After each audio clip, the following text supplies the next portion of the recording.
things to heal your body and to heal your gut. There is so much out there. It is confusing for everyone. But if you do these 2 things, you can create health in a lasting and root cause way.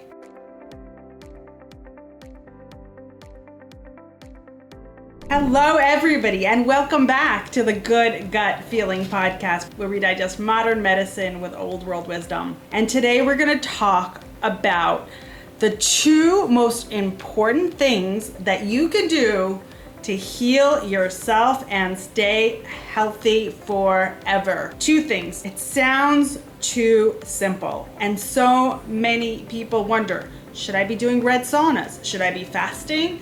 Should I be doing a lot of cardio, or should I be mostly focusing on weights, and should I be eating a lot of protein?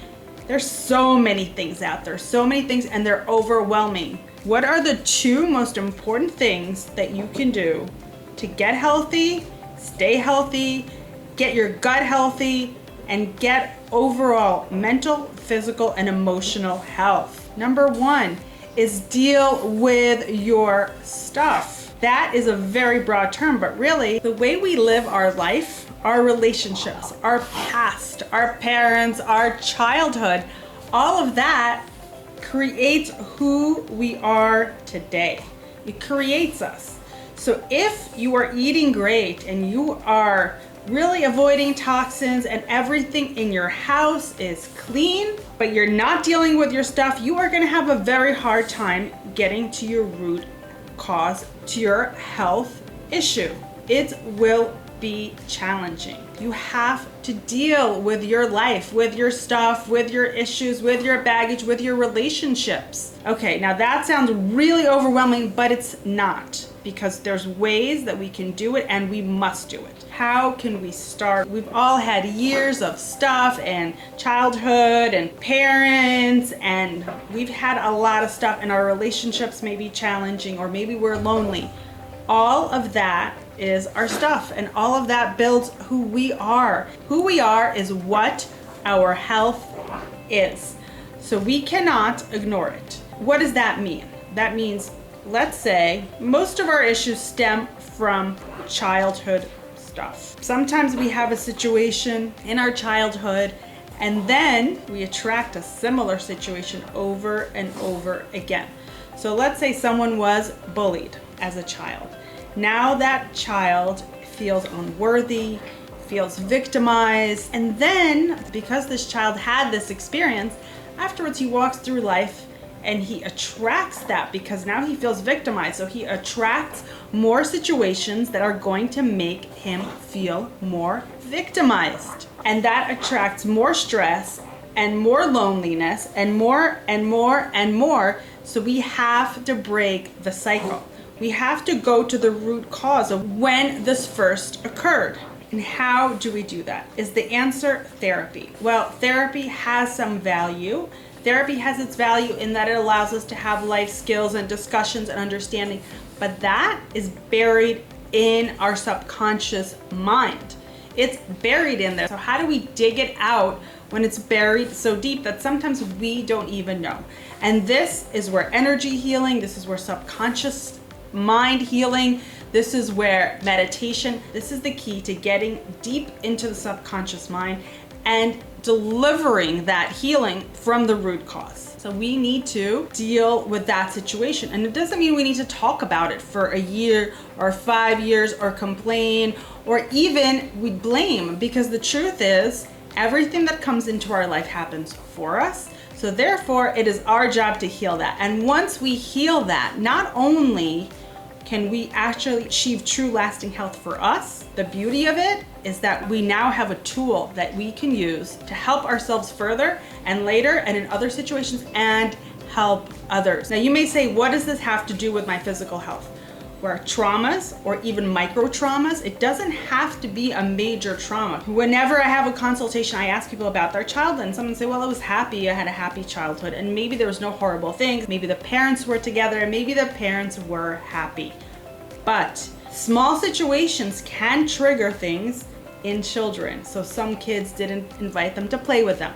So maybe that child feels unwanted, unloved. And then that goes straight into the subconscious mind because children do not have the same ability that we do as adults to process something, to intellectualize it, to give it a meaning and understanding so that it doesn't affect us to the same way.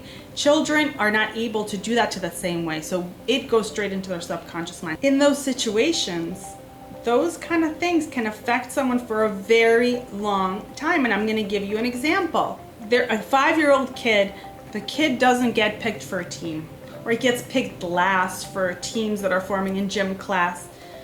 Not such a huge thing considering he has good parents, he goes to a good school, he's functioning normally, intellectually, school-wise, able to focus, has no real problems. But that kid was not picked by his friends. Now, that kid feels like he's not good enough, like he's not worthy, or maybe he feels left out or lonely. So what happens? Now he resonates with that feeling of loneliness, of not being good enough, of having a low self-esteem, and he attracts more of that in his life. Now, those kind of things and that kind of feeling is an underlying stress, because if I'm always worried that I'm not good enough, then I'm stressed. Because then every time the situation comes up when I am challenged, or when I need to achieve, or when I need to deliver a project for work, for example, I'm always going to worry and question, am I good enough for this? Is it going to be good enough? Am I worthy? And that is stress. And what happens when there's stress in the brain? There's inflammation in the body, because the stress response releases neurotransmitters and hormones that can cause inflammation, that can directly impact the functioning of the gut. And where does this all come from? Well, we can start saying, okay, well, someone has inflammation because of X, Y, and Z. When we go back to the root cause and the root cause, let's say someone has a gut health issue, and then they go back and they say, well, what's the reason for the gut health issue? Oh, well, the microbiome's not balanced and there's dysbiosis. Yeah, that could be true, but what was the cause of it? Well, the food is good and the nutrition's good and the sleep is good, so what is it? Then we go back to a situation that caused a person stress, and then we go back and we go back and we go back and we find the root cause, and when we heal that root cause, everything changes. Everything changes. The person begins to vibrate at a different frequency, attracts different things, and attracts health. He no longer is living in a stress response whenever situations come into play. He is above that. He healed that. That is the biggest player in our health, our subconscious mind, and our old traumas, and our new stressors, of course. All of that can be healed, but it must be healed from a root cause, and it must be healed with a subconscious process, because therapy is great, but it does not address the subconscious process. It addresses the conscious process. And if we have seen the iceberg, a picture of the iceberg, well, the conscious mind is the tip of the iceberg. It's the tip. The major part of the iceberg, which is underwater, that's our subconscious mind. So we can get the tools to live our lives, but if we don't heal that huge chunk of ice underwater, we are going to have a very hard time healing. So this is very, very critical to address the subconscious mind through processes like meditation.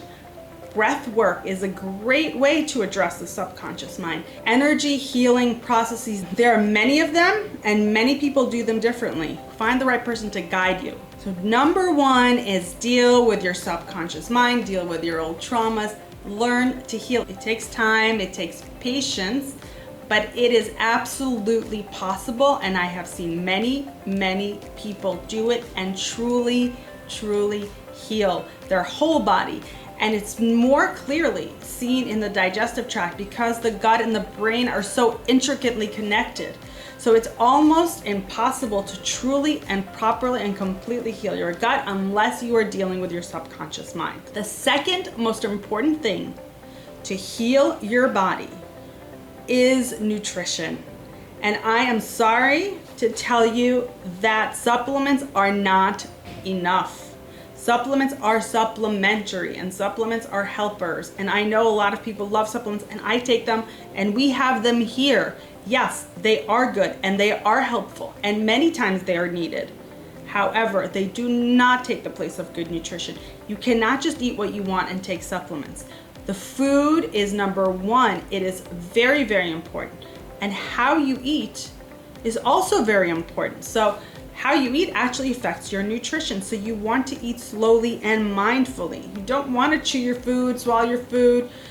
You don't want to eat in a rush. You don't want to eat in front of screens. You want to eat mindfully, and you want to eat slowly so you chew your food in your mouth. You want to make sure you're eating with a certain time frame. Better not to eat late at night. Better to eat within a shorter time span, and it doesn't have to be extreme. It could be from 9 to 6. You have breakfast at 9, you finish your dinner at 6, or you finish your dinner at 7. That's not so hard. It's a 10-hour stretch of when you eat, and that is really amazing. And if you can't handle something shorter, and that's totally fine, because truthfully, that's how I eat. I don't have a very, very short time frame of when I eat, but I eat within a certain number of hours, and after that, my body rests. And that is most important at night. Don't eat before you go to bed. Don't eat 3 hours before you get to bed. It's going to affect the digestion, and it's going to affect your sleep. But what do you eat? This is a big question. And this we've talked about so many times. It is fluid. It is for you. Certain concepts are for everyone. You eat clean. You eat the most clean, the most organic, the most pasture raised, the most grass-fed foods you can find. It is challenging these days because food is mislabeled. The labels are deceptive. So grass-fed doesn't mean that much unless it's grass-finished, and 100% grass-fed. The word you want to use for chickens and for eggs is pasture raised. Organic, USDA organic is about 90% organic, and now they're adding other kinds of products and getting away with it. You do the best you can. You find the cleanest food. You do not stress over it. You do the best you can, because if you stress over it, then you're defeating the whole purpose of why you're eating healthy. Because do you want to be healthy and then you add stress, that's going to actually make everything worse. And some people get very focused on the cleanliness and forget about the bigger picture. So do the best you can. You find the cleanest foods, the healthiest foods, the way they exist in nature. So an apple or an apple chip are two very different things. Brown rice or a rice cake are two very different things. They may have the same exact ingredients, but once they're processed, they have a different nutritional value. So you want to eat foods as close to as how they exist in nature. And one hint that I will tell you that may be good for you is if you are feeling great, amazing, and perfect, then you can eat raw foods, you can eat cooked foods, and you can have a very wide range of foods which are available for you in their normal, healthy, clean state. But if you are not feeling well and if you are inflamed, many times we need to go to a more cooked diet. So raw is more nutritious, but more difficult to digest. So sometimes we need to move towards cooked if you are not feeling well. And as you progress and as you can get better, you can introduce more of those amazing, nutritious, raw foods that give you lots and lots of nutrients for your body and build your gut health. Two major things, and really if you do those things, that's like 95% of the work. That's 95% of the work. They're not easy, but they are simple. And if you are motivated, you can not only heal your body, but you can heal your mind and your emotions and your relationships, because those are not separate from your gut. They're not separate from your arm, and they're not separate from the rest of your body. Stay healthy, stay gutsy. Thank you for watching, and I look forward to seeing you all next week.